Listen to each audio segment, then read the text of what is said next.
கண்டிப்பா மேடம். பொதுவா பாருங்க, மீனத்துக்கு ராசி அதிபன் குரு பகவான் மேடம். குருக்கு செவ்வாய் நல்ல நண்பன் அப்படின்னு சொல்லலாம். ஃபர்ஸ்ட் பாசிட்டிவ் என்ன? கண்டிப்பா மீனம். அதே மாதிரி அம்மா வழி சொத்துக்கள். இப்ப நம்ம சில ஃபேமிலிலாம் பார்த்தீங்கன்னு வச்சுக்கோங்க மேடம், அம்மாக்கு நெறைய சொத்து இருக்குங்க. மைனஸ் ஏதாவது இருக்கா? ஆப்வியஸ்லி சுகஸ்தானத்துல செவ்வாய். ஆரோக்கியத்துல கவனம் வேணும்.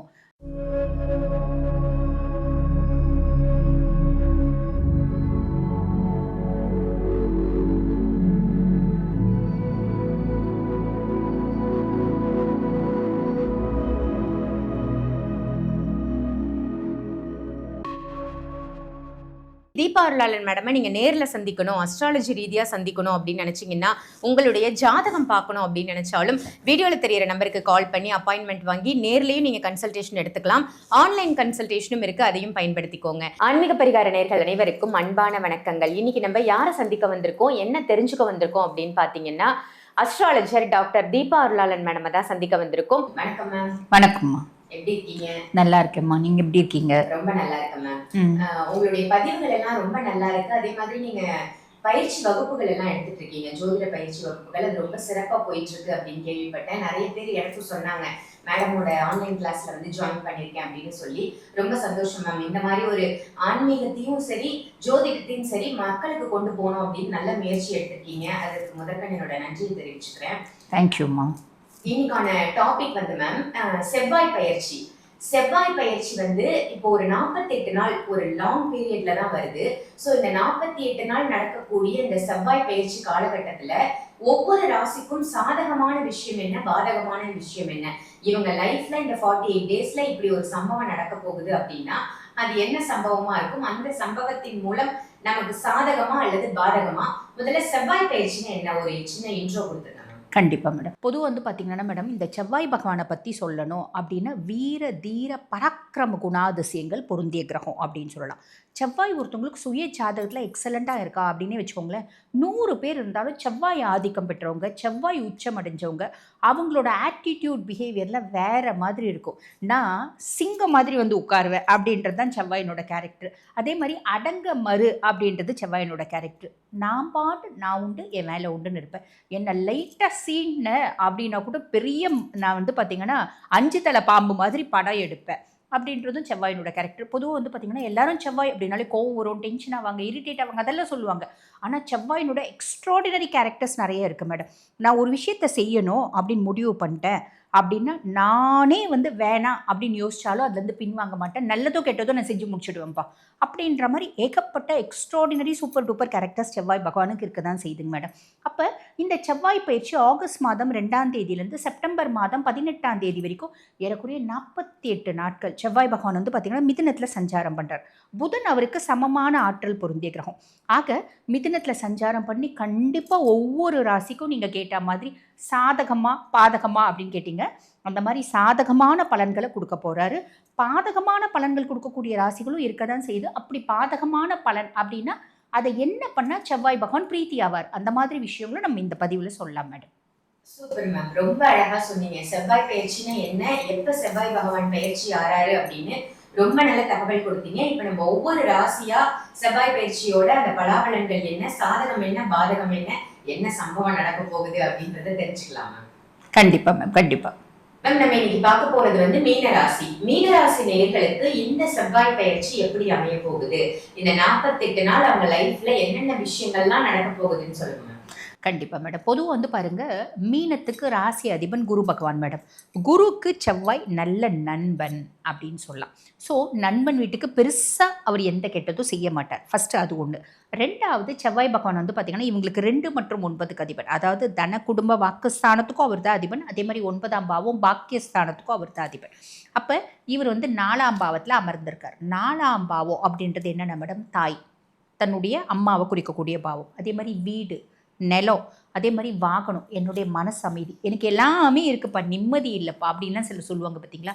காசு பணம் சொத்து பத்து வீடு வாசல் எல்லாமே இருக்குது, அந்த நிம்மதிக்காக நான் தேடுறேன், அந்த நிம்மதி கிடைக்கவே மாட்டேங்குது அப்படின்லாம் நிறைய பேர் சொல்லுவாங்க. பொதுவாக பார்த்திங்கன்னா இந்த சுகஸ்தானத்தில் சுபர் இருக்கிறது அப்படின்றது நல்லது. சில நேரத்தில் வந்து பார்த்திங்கன்னா அசுபர் இருந்தால் கூட குருனோட பார்வை இருக்கிறது நல்லது. சரி, இப்போ வந்து பார்த்திங்கன்னா செவ்வாய் உட்கார்ந்துட்டு இருக்கானே, ஃபஸ்ட்டு பாசிட்டிவ் என்ன? கண்டிப்பாக மீனம் ஒரு வீடு, ஒரு பூமி, ஒரு சொத்து, ஒரு 10 அப்படின்றது ஒன்று வாங்குவாங்க. அதே மாதிரி நான் ஆல்ரெடி வந்து 2 வீலர் தாங்க வச்சுட்டுருக்கேன். கார் வாங்குறதுக்கான பிராப்தம் உண்டு. ஆல்ரெடி ஒரு கார் வச்சுட்டுருக்கேன். ஒரு லக்ஸரியஸ் கார் வாங்குறதுக்கான பிராப்தம் உண்டு. ஸோ நிறைய மீனராசி பர்சனாலிட்டிஸ்க்கு வந்து பார்த்திங்கன்னா மேடம் நிலம், பொலம், சொத்து, பத்து ஏதோ ஒன்று, வண்டி, வாகனம் இந்த மாதிரி எல்லாம் வாங்குறதுக்கான பிராப்தம் உண்டு. இது வரைக்கும் வண்டி வாகனம் இல்லாதவங்க புதுசாக வாங்குவாங்க. ஆல்ரெடி இருக்குங்க அப்படின்னா ஒரு லக்ஸரியஸ் வண்டி அப்படின்றது வாங்குவாங்க. இல்லை இது கொஞ்சம் பழசாயிடுச்சுங்க, நான் மாற்றிடலான்னு நினைக்கிறேன் அப்படின்னு மாற்றுறதுக்கான பிராப்தம் அப்படின்றது உண்டு. ஸோ இது வந்து பார்த்திங்கன்னா ஃபஸ்ட்டு ஒரு ப்ளஸ் அப்படின்னு சொல்லலாம். அதே மாதிரி அம்மா வழி சொத்துக்கள். இப்போ நம்ம சில ஃபேமிலிலாம் பார்த்திங்கன்னு வச்சுக்கோங்க மேடம், அம்மாவுக்கு நிறைய சொத்து இருக்குங்க, அப்பா வழி சொத்து இருக்குது, அம்மாவே வசதியான வீட்டு பொண்ணு, அம்மாவுக்கு நிறைய சொத்து இருக்குது, ஆனால் எங்களுக்கு பெருசாக எங்கள் அம்மா கொடுக்கறதில்ல. காரணம் என்ன அப்படின்னா, நான் லவ் பண்ணி கல்யாணம் பண்ணிக்கினேன், எங்கள் அம்மா வந்து என்னை மொத்தமாக வெறுத்துட்டாங்க. அந்த மாதிரி அம்மா ரொம்ப நல்ல அம்மா தான், நான் செஞ்ச சில பல விஷயங்கள்னால எங்கள் அம்மா என்னை ரொம்ப வெறுத்துட்டாங்க. ஏன்னா எங்கள் அம்மா என் கல்யாணத்தை பற்றி, என்னோடய வாழ்க்கையை பற்றி ஒரு பெரிய கனவே கண்டுட்டு இருந்தாங்க, நான் அதை மாற்றி செஞ்சுட்டேன். அப்படியும் இருக்கலாம்.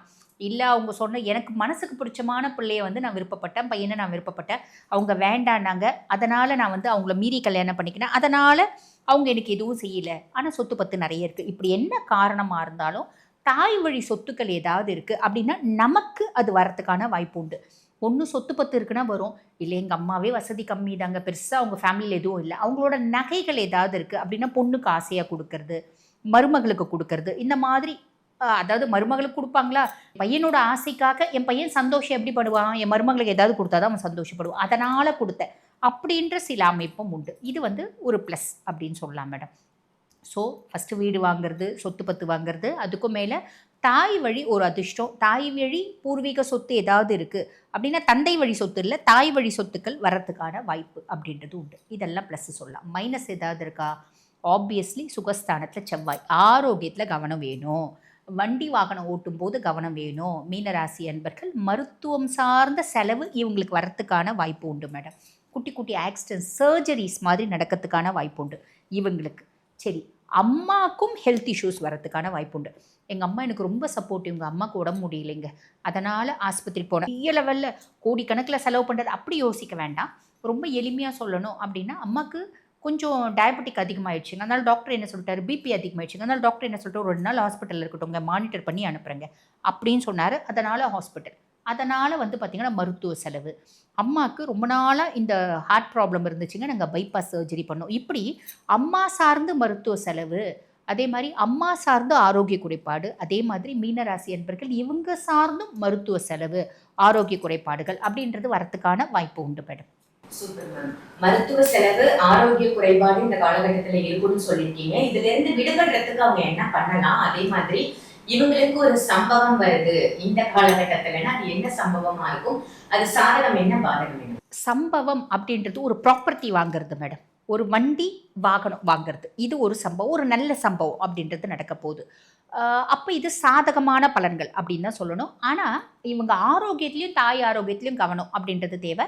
அப்போ இவங்க என்ன பண்ணலாம்? ரொம்ப சிம்பிளாக வந்து பார்த்திங்கன்னா ஹெல்த்தில் இவங்க வந்து நார்மல்சியாக வரத்துக்கு அப்படின்னு சொல்லலாம் காலபைரவ வழிபாடு. சனிக்கிழமை தோறும் காலபைரவன் கோயிலுக்கு போயிட்டு ஒரு நெய் தீபம் ஏற்றி வழிபாடு பண்ணிட்டு வரலாம். இல்லை காலபைரவ அஷ்டகம் தினம்தோறும் பாராயணம் பண்ணுறாங்க இந்த 48 நாள் அப்படின்னா ரொம்ப நல்லது மேடம். இல்லை எங்களுக்கு சனிக்கிழமை முடியல, செவ்வாய்க்கிழமை போகலாம், செவ்வாய்க்கிழமை எல்லாரும் வேலைக்கு போகிறோம், எல்லாரும் சம்பாதிக்கிறோம், செவ்வாய்க்கிழமை டைம் இருக்காது. அப்போ செவ்வாய்க்கிழமை மட்டும் செவ்வாய் ஓரையில் காலபைரவ அஷ்டகம் அப்படின்றது பாராயணம் பண்ணணும் மேடம். பாராயணம் பண்ணால் நிறைய நல்லது நடக்கும், எந்த விதத்துலையும் பெருசாக பயப்படணும் அப்படின்ற அவசியமே இல்லை மேடம். Super ma'am. இவங்களுக்கு நடக்கக்கூடிய சம்பவமும் இவங்களுக்கு சாதகம் தான். ஒரு சில பாதகங்களை தடுப்பதற்கு வந்து இவங்க காலபைரவர் வழிபாடு செய்வது சிறப்புன்னு சொல்லியிருக்கீங்க. நல்ல ஒரு பதிவு மேம். நன்றி. நன்றி மேம். இந்த பதிவு உங்க எல்லாருக்கும் பயனுள்ள பதிவா அமைஞ்சிருக்கும் அப்படின்னு நினைக்கிறேன். இதை மற்ற ராசி நேயர்களுக்கும் கண்டிப்பா ஷேர் பண்ணுங்க. உங்க வீட்டில் யாராவது கண்டிப்பா இந்த ராசியா இருப்பாங்க இல்லையா, அவங்களையும் இந்த பதிவை பார்க்க சொல்லுங்க. அதே மாதிரி தீபா அருளாளன் மேடமை நீங்க நேரில் சந்திக்கணும், அஸ்ட்ராலஜி ரீதியா சந்திக்கணும் அப்படின்னு நினைச்சீங்கன்னா, உங்களுடைய ஜாதகம் பார்க்கணும் அப்படின்னு நினைச்சாலும் வீடியோவில் தெரியிற நம்பருக்கு கால் பண்ணி அப்பாயின்மெண்ட் வாங்கி நேர்லயும் நீங்க கன்சல்டேஷன் எடுத்துக்கலாம். ஆன்லைன் கன்சல்டேஷனும் இருக்கு, அதையும் பயன்படுத்திக்கோங்க. இதே மாதிரி வேற ஒரு நல்ல பதிவில் உங்க எல்லாரையும் சந்திக்கின்றேன். நன்றி, வணக்கம்.